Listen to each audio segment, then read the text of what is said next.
$10 million for a translation, he said, like it was a joke. And I almost laughed too, until I realized everyone else in the room was watching me like my answer would decide something much bigger than money. The air smelled faintly of polished wood and expensive cologne. Too clean, too controlled, like nothing real was allowed to exist inside those walls. And I stood there in my thrift store blazer, fingers still cold from the November wind outside, wondering how a part-time linguistics student from Brooklyn ended up in a private room that probably cost more per hour than my rent, with 6 men in tailored suits and 1 man who didn't need to speak to own the space. Adrian Volkov didn't raise his voice when he entered. He didn't have to. The room shifted around him like gravity had changed direction. Conversations died mid-sentence. Chairs straightened. Even the man pouring whiskey paused halfway through the motion, and I felt it too. That quiet pressure, like standing too close to something powerful you couldn't see but definitely shouldn't underestimate. His eyes passed over everyone once, quick, precise, calculating, before they stopped on me, and for a second, just a second, I had the strange feeling he already knew I didn't belong here. "This is her?" he asked. Not to me. Never to me. And someone beside him nodded too fast, like approval mattered more than breathing. "She's the only one who can read it," the man added, voice tight, almost defensive. And that's when Adrian smiled. Not warm, not amused, just entertained, like he'd already decided how this would go. He stepped closer, slow, deliberate. The kind of movement that made people instinctively move out of the way without being told, and dropped a thin stack of papers onto the table. In front of me, the sound sharper than it should have been in a room this quiet. 10 million, he said, glancing at his watch like we were discussing something routine. If you translate it correctly. A few of the men chuckled under their breath, not loudly, but enough for me to understand exactly what this was. Not an offer, not really, a test, or maybe a game. One where I wasn't expected to win. I looked down at the pages, the text unfamiliar at first glance, layered, complex, not just language, but structure, patterns hidden between lines like someone didn't want it fully understood, and my pulse picked up, not from fear, not entirely, but from recognition, because I'd seen something like this before, late nights in the university library, obscure dialect studies no one else cared about, professors who spoke in half-finished theories and dead languages. I swallowed, aware of the silence stretching, aware of eyes on me, waiting for hesitation, for doubt, for me to shrink into the version of myself they'd already decided I was, just a girl who got lucky enough to be invited into a room she didn't deserve. What happens if I don't? I asked, my voice steadier than I expected, and that made a few heads turn. Adrian's gaze sharpened slightly, interest flickering where boredom had been. "Then you walk out," he said simply. With nothing. He didn't say anything else, didn't need to. The weight of the room filled in the rest. Expectations, consequences, unspoken rules that everyone else seemed to understand without explanation. I nodded slowly, like I was agreeing to something simple, something small, but inside, something else shifted, something quiet and stubborn, because it wasn't the money that bothered me. It wasn't even the way he said it. It was the assumption that I would either fail or fold, that I was here to be measured and dismissed. I reached for the first page, my fingers brushing the paper, and for a moment, everything else faded. The room, the men, even Adrian's presence. All of it narrowing down to ink and meaning, and the way certain symbols weren't just words but warnings. I exhaled slowly, then looked up, meeting his eyes fully this time. Not as a challenge, not as defiance, just steady. "You're offering 10 million for the wrong question," I said quietly, and for the first time since he walked in, Adrian Volkov didn't look completely certain about how this would end. The room did not move, but something inside it shifted, subtle, like a glass placed too close to the edge of a table, not falling yet, but no longer stable. And I saw it in the way one of the men straightened his posture, in the way another glanced at Adrian, as if waiting for a signal that did not come, because he was still looking at me, not amused anymore, not dismissive, just attentive, like I had said something that did not fit the version of this moment he had already written in his head. "Explain," he said, and his voice was still calm, still controlled. But there was something new under it, something sharper, like interest edged with caution. I lowered my eyes back to the page, letting the silence stretch just long enough to remind everyone in the room that I was not rushing, that I was not reacting, that I was choosing. And then I tapped the second paragraph lightly with my finger. This is not a direct translation. Problem, I said, my voice quiet but clear. It is layered. I traced one line, then another. The outer text is standard Eastern European dialect, but the structure underneath, it does not match. I could feel their attention tightening, pulling closer, like a room leaning in without moving. Someone rewrote the syntax to hide something. I added, and this time, I looked up, meeting Adrian's eyes again. You are not paying for translation, I said. You are paying to understand what someone does not want you to see. No one laughed this time. No one even shifted. The air felt heavier, like the temperature had dropped a few degrees without anyone touching the thermostat. Adrian stepped closer to the table, slow, deliberate, his shadow cutting across the pages. And do you? He asked, not mocking, not yet, but testing, always testing. I let out a small breath, steadying the rhythm in my chest. Because this was the moment, the line you either stepped over or backed away from, and I had never been good at backing away. Part of it, I said honestly. Enough to know you are asking the wrong thing. His jaw tightened just slightly, almost invisible, but I saw it. And that was enough to tell me I was no longer just a girl standing in the room. I was part of the equation now. One of the men near the door shifted his weight, uncomfortable, just translate it, he muttered under his breath, like he wanted to pull the moment back into something simple, something controlled. But Adrian did not look away from me. Keep going, he said instead, and the room obeyed that. Even the silence seemed to fall in line behind his words. I turned the page slowly, letting my fingers follow the margins, the inconsistencies, the places where meaning bent just slightly out of shape. There is a pattern, I said. Every third sentence breaks structure in the same way. I paused, letting it settle. That is not a mistake. My heart was beating faster now, not from fear, but from clarity, that sharp, electric feeling when pieces start to lock into place. It is a signal. I added, and for the first time, I saw something real flicker in Adrian's eyes, not power, not control, but recognition. Like he understood the weight of that word before I even finished the thought.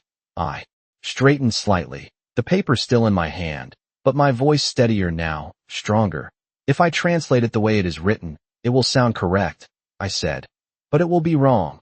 The silence that followed was complete, absolute, the kind that made every breath feel louder than it should, and then, softer, almost like I was saying it more to him than to anyone else in the room, I added, and if it is wrong, someone here is expecting you not to notice. No one spoke, not even the man who had been whispering earlier, because the implication settled into the room like something heavy and unavoidable, and I could feel it in my chest. That shift from curiosity to calculation, from interest to risk. Adrian did not look at the others this time. He did not need to. His focus stayed on me like everything else had become background noise. You are suggesting, he said slowly, each word measured, that this document is designed to mislead me. I nodded.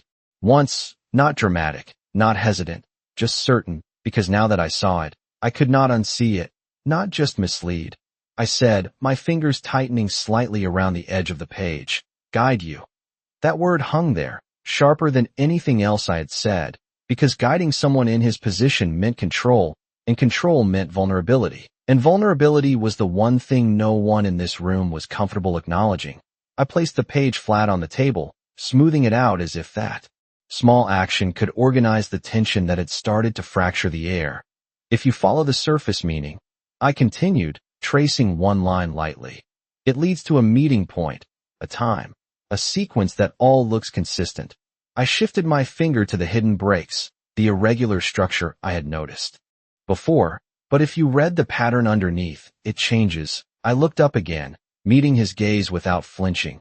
The timing shifts, the location shifts, and more importantly, the order of events changes. One of the men near the back took a small step forward, then stopped himself, like he had almost crossed a line he could not afford to cross.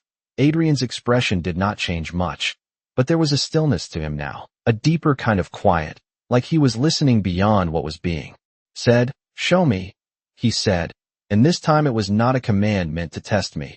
It was a request wrapped in authority. I inhaled slowly, grounding myself in the logic, in the structure, in the only thing that made sense in a room where nothing else did. Every third sentence, I repeated, breaks form in the same way, but not randomly. I turned the page, aligning the sections mentally, reconstructing the hidden layer piece by piece. It creates a secondary message, I said, one that contradicts the first. I could hear my own heartbeat now, steady but louder than before, not from fear, but from the weight of what I was about to say, because this was no longer about proving I could do it. This was about what doing it meant. I let the silence stretch one more time, just long enough for it to matter. Then I spoke, quieter now, but clearer than anything I had said so far. The meeting you think you are being invited to, I said, is not the real meeting. A faint shift moved through the room, subtle, almost invisible, but it was there, tension tightening like a wire being pulled too far. Adrian's eyes did not leave mine, not even for a second. Then what is it? He asked, and there it was, the question that changed everything.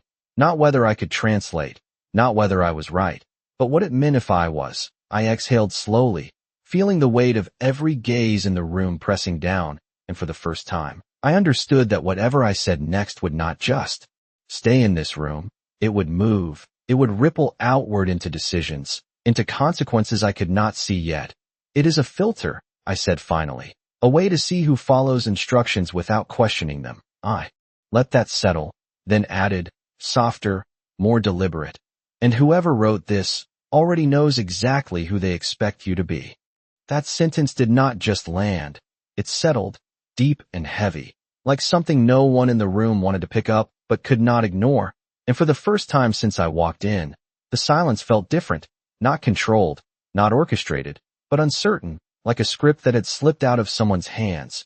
Adrian did not move right away, and that was what made it louder, because a man like him did not hesitate unless there was something worth thinking about.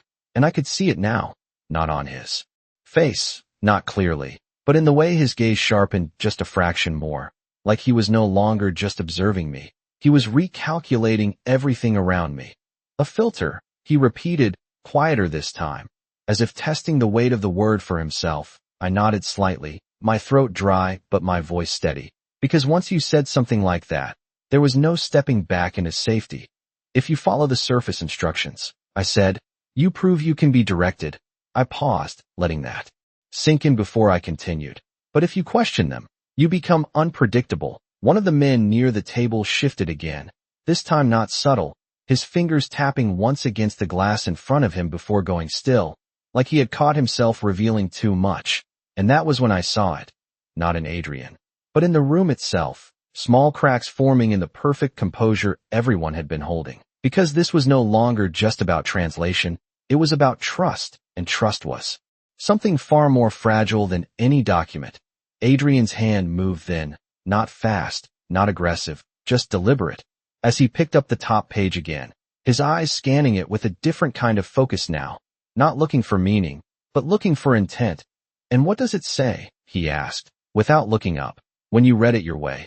I inhaled slowly, grounding myself again in the patterns, in the logic, in the only thing that did not shift under pressure. It says the meeting is a test. I answered, but not for you. That made him look up, fully this time, and for a second, the room felt smaller. Like everything had narrowed down to the space between us. Then for who?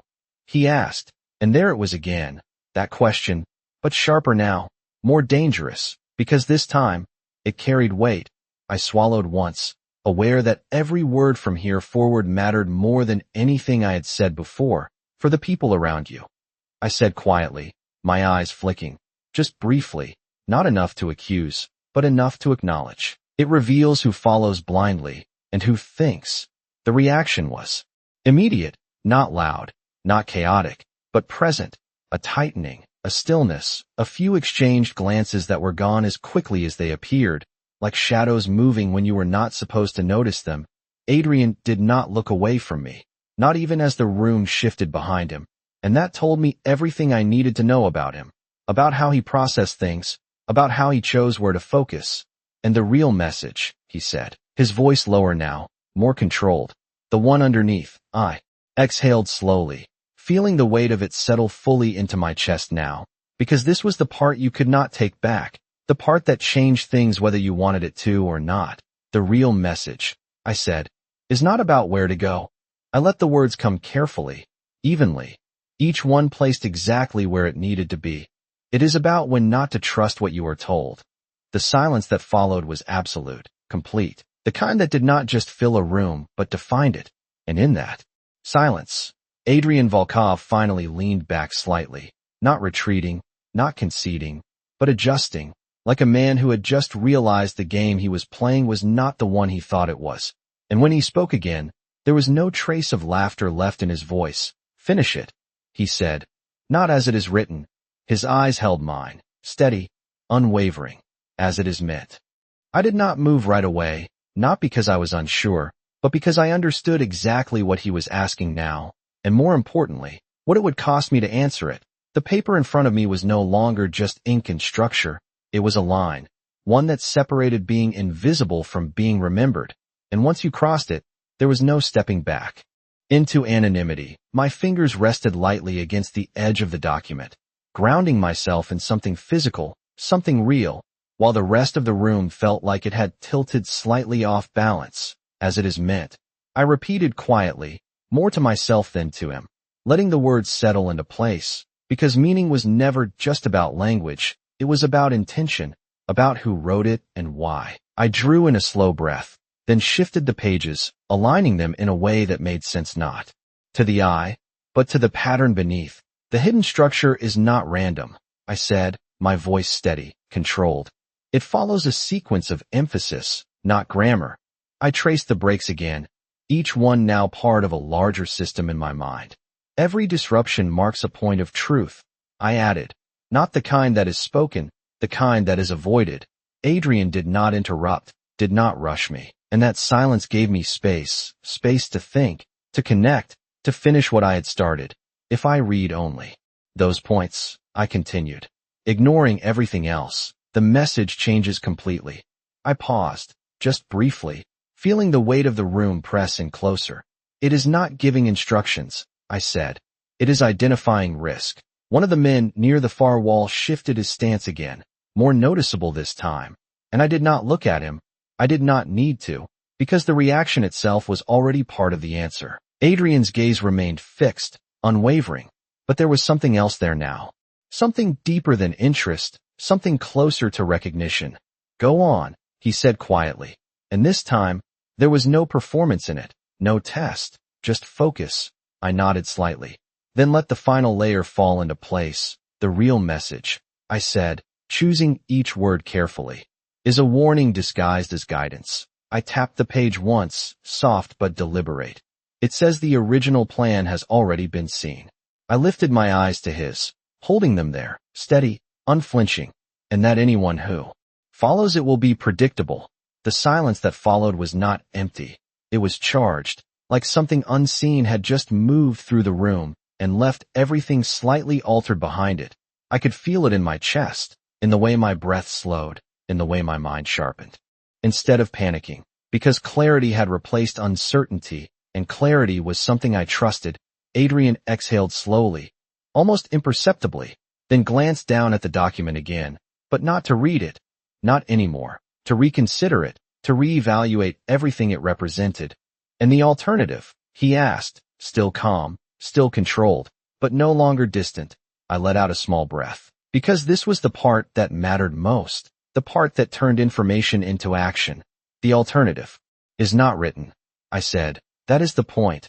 I straightened slightly, my shoulders no longer tense, my voice no longer cautious. "Whoever sent this wants to see if you rely on what is given, or if you create your own path when the given one cannot be trusted." I let that settle, then added, softer, but with more weight than anything before, "And right now, they are watching which one you choose." No one moved, no one spoke, but something had changed, something fundamental, because the question was no longer whether I could translate. It was whether he would listen, and when Adrian finally looked back at me, there was no trace of amusement left, no trace of dismissal, only something quiet and undeniable. "You just made this very expensive," he said, not as a joke, not as a threat, but as a fact, And for the first time since I walked into that room, I realized that $10 million had never been the real price. The room stayed quiet after that, but it was no longer the same kind of quiet.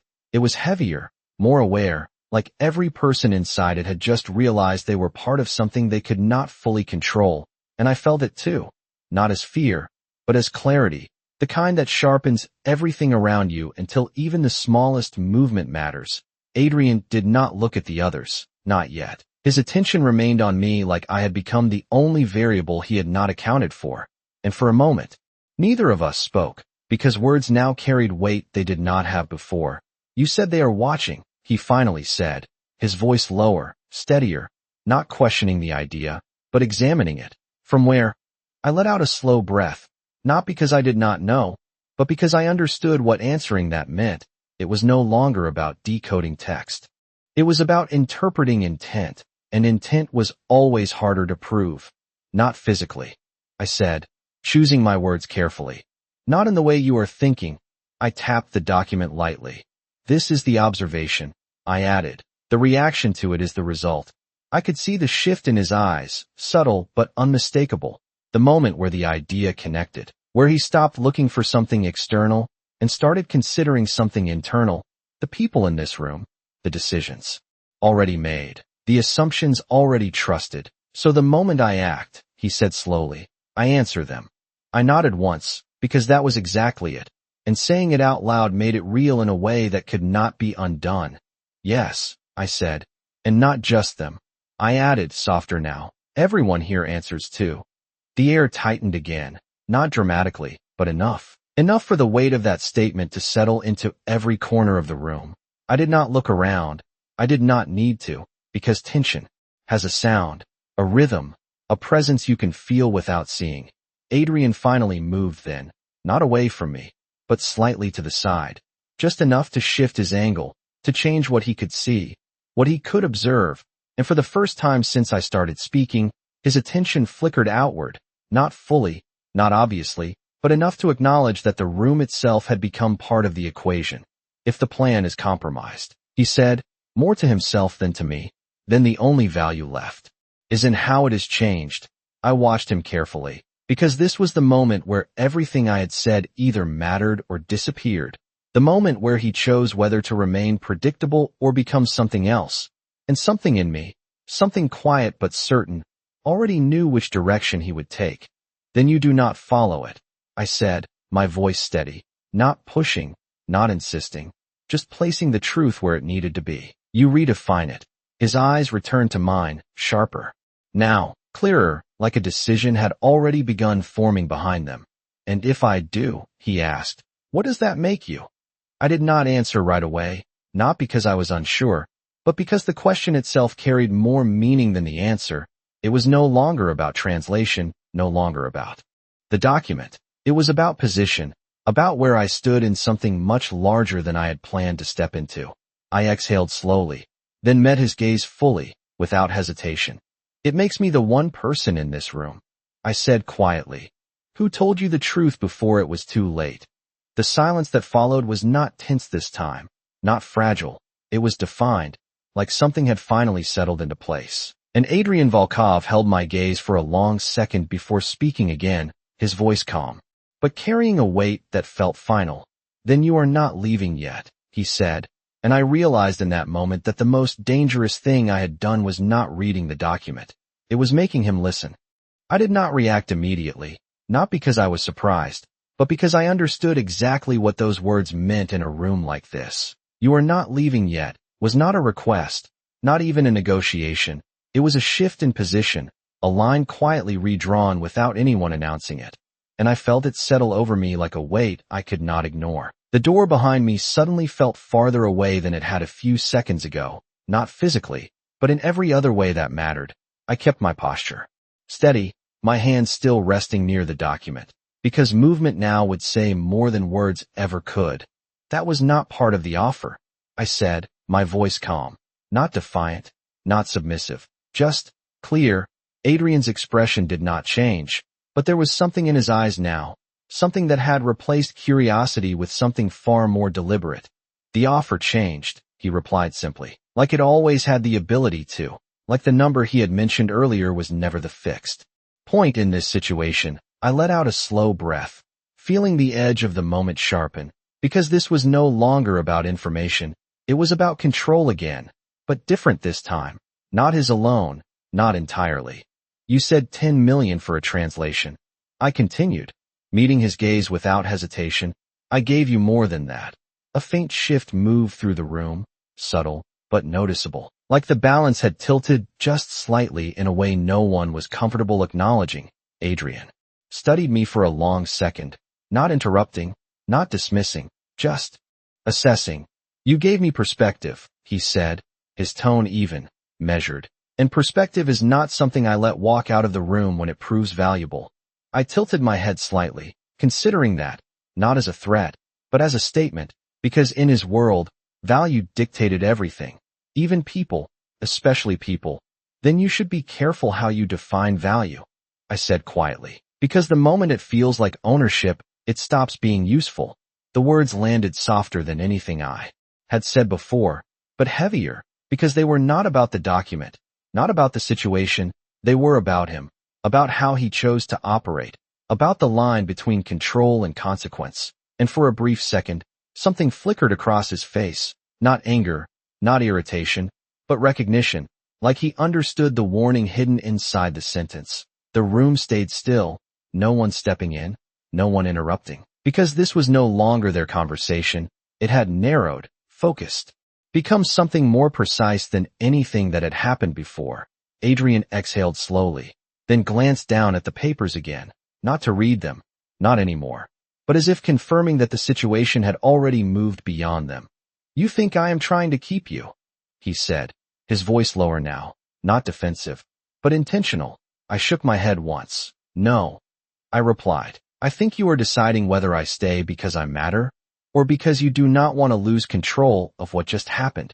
The silence that followed was different again, not tense, not uncertain, but honest, in a way the room had not been since I walked in. Adrian's gaze held mine, steady, unwavering, and for the first time, there was no performance behind it, no calculation meant to intimidate, just clarity. And what do you think the answer is? He asked, and that question, simple as it sounded, carried more weight than anything else he had said, because now it was not about power, it was about choice. I let the moment stretch just long enough to feel real, then answered, just as quietly as before. I think you already know. His jaw tightened slightly, almost imperceptible, and then something shifted, not in the room, not in the others, but in him, a decision forming, settling.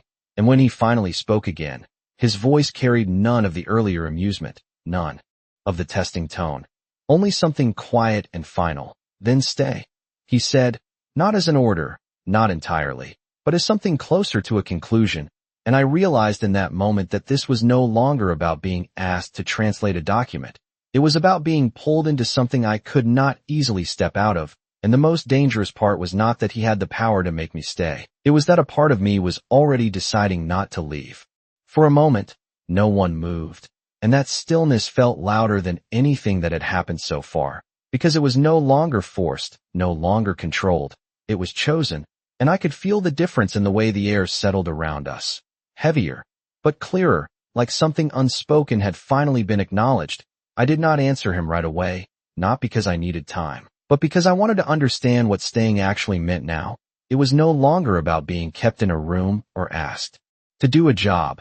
It was about stepping into a position that did not have a clear way out, and the realization did not scare me the way it should have, which was the part that unsettled me most. I glanced down at the document again, not because I needed it anymore, but because it grounded me, reminded me that everything had started with something simple, words on a page, and now those words had turned into something much larger, something that had shifted the balance of an entire room.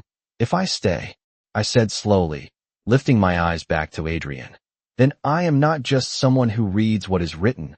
My voice remained calm, steady, but there was a weight to it now, something more defined. I become part of what happens next. He did not interrupt, did not dismiss the implication, and that told me he understood exactly what I was saying. This was not about convenience anymore. It was about consequence. Yes, he said quietly, and there was no hesitation in it. no attempt to soften the truth. Just acknowledgement. And for some reason, that mattered more than anything else he had done so far. I exhaled slowly, feeling the final line settle into place, because this was the moment where I chose. Not him, not the room, not the situation, me. Then we are clear, I said, and the words felt different as I spoke them. Not defensive, not cautious, just certain. Adrian studied me for a long second, and this time, there was no calculation behind it, no attempt to predict or control, just observation, like he was seeing something new and deciding what it meant. You speak like someone who has done this before, he said, and I almost smiled at that, not because it was accurate, but because it revealed something about how he saw the world, everything reduced to experience, to patterns, to things that could be measured and repeated. No, I replied softly. I speak like someone who knows the cost of not understanding what she is walking into. The room remained silent, but it was no longer pressing in, no longer watching in the same way. It had shifted, subtly, into something else, something that felt less like an audience and more like a backdrop. Because whatever this was now, it was no longer about them. Adrian's gaze did not waver, and for a brief moment, something almost unreadable passed through his expression. Not surprise, not approval, but something closer to respect, quiet, controlled, but real. Then understand this, he said, his voice low, steady. Nothing that happens after this stays simple. I nodded once, because I already knew that. I had known it the moment I chose to keep speaking instead of walking away. It was never simple. I answered, just as quietly, and that was the truth of it. The document, the room, the offer, none of it had been simple. It had only looked that way until someone decided to see deeper. Adrian held my gaze for another second, then gave the smallest nod, not dramatic, not formal, just enough to signal that something had been agreed upon without needing to be said out loud. Then we begin, he said, and those 3 words felt heavier than anything else he had spoken, not because of how they sounded, but because of what they meant. The room seemed to breathe again after that, subtle movement returning, quiet shifts in posture, but nothing broke the space between us. And as I stood there, no longer just the girl who had been brought in to translate, but something else entirely, I realized that the $10 million had never been the real offer.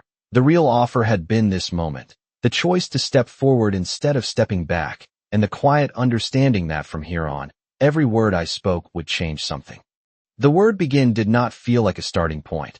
It felt like a door closing behind me, quiet, final, the kind you only notice once you realize you cannot hear what is on the other side anymore. And as the room slowly returned to motion, subtle shifts, controlled breaths, measured glances that pretended nothing had changed, I understood that everything had, just not in ways that could be spoken out loud. Adrian moved first, not abruptly, not dramatically, just enough to signal direction, and the others followed without question. But this time, I watched them differently, not as strangers in suits, but as variables, each reaction, each hesitation, each glance carrying meaning I had not seen before, because now I knew what to look for. We adjust, Adrian said, his voice cutting clean through the room, calm, decisive, and immediately, the energy shifted again, focused, purposeful, like a machine realigning itself after a fault had been detected. One of the men stepped forward, asking something about timing, about logistics, but Adrian raised a hand slightly, stopping him without even looking. Not yet, he said, and then, for the first time since everything changed, he turned his attention fully away from me and toward the room, not to dominate it, but to read it, and that was when I saw it clearly, the way his eyes moved, not randomly, not casually, but deliberately, measuring, comparing, noticing the smallest inconsistencies in posture, in tone, in silence, the same way I had read the document, and for a brief second, something almost unsettling settled into my chest, because I realized we were not so different in that moment, just applied to different languages. I stepped back slightly from the table, not retreating, just repositioning, giving space without removing myself from it, and no one stopped me, no one questioned it, because the role I held now was no longer defined by where I stood. It was defined by what I had already done. Adrian spoke again, this time slower, more deliberate. We do not follow the original sequence, he said, And there was no resistance, no argument, just acceptance, because whatever authority he carried, it had just been reinforced, not by force, but by adaptation. And that was something far more difficult to challenge. I watched as the room adjusted around that decision, small acknowledgments, quiet confirmations, and I realized that the real shift had not been in the plan, it had been in him, because he had chosen not to be predictable, and that choice changed everything that came after. His gaze returned to me then, not searching, not testing, just acknowledging. And for a second, the noise of the room faded again, narrowing into something quieter, more precise. "You see patterns," he said, not as a question, and I nodded once, because denying it would have been pointless now. "And you see reactions," he added, his tone even, but carrying something underneath it, something intentional. I held his gaze, steady, because I understood what he was asking without him saying it directly. "Only when they matter," I replied, and that was enough. Something in his expression shifted again, not dramatically, just enough to confirm that whatever this was between us now, it was no longer temporary, no longer situational. It had become something that would continue beyond this room, beyond this moment. And that realization settled deeper than anything else had so far, because it meant this was not an exception. It was a beginning, the kind that does not announce itself loudly, but rewrites everything quietly. Adrian turned away again, continuing the discussion, but I no longer listened to the words the same way. I listened to the spaces between them, the pauses, the hesitations, the choices, because that was where the truth lived, not in what was said, but in what was almost said and then held back. And as I stood there, no longer just observing but understanding, I felt something shift inside me too, something quiet but irreversible, because I had stepped into a world where meaning was never surface level, where every word carried weight beyond itself, and every silence carried even more. And for the first time, I did not feel out of place. I felt aligned, like I had been preparing for something I did not know existed until now. Adrian's voice cut through the room one last time, final, controlled. "We moved differently from this point forward." And no one questioned it. No one needed to, because the decision had already been made. And as the room began to follow that new direction, I realized something that stayed with me long after that night. He offered 10 million for a translation, but what I gave him was something far more dangerous. I gave him a reason to stop trusting what was written and start trusting what could not be seen.